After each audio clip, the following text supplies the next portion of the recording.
So hello everyone. So guys, আগের পার্টে তো তোমাদেরকে দেখালাম যে আমি রেডি হয়েছিলাম বিয়ে বাড়ি যাওয়ার জন্য। অ্যান্ড বৃষ্টিটা থেমেছিল জাস্ট 9:30 নাগাদ।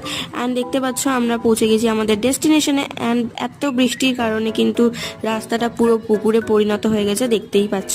কোনো রকমে এই পুকুরটাকে পার করেছি শাড়ি পরে, অনেকটা প্রবলেম হয়েছে। যাই হোক, এরপরে লিফটের কাছে গিয়ে দেখছি কারেন্ট নেই।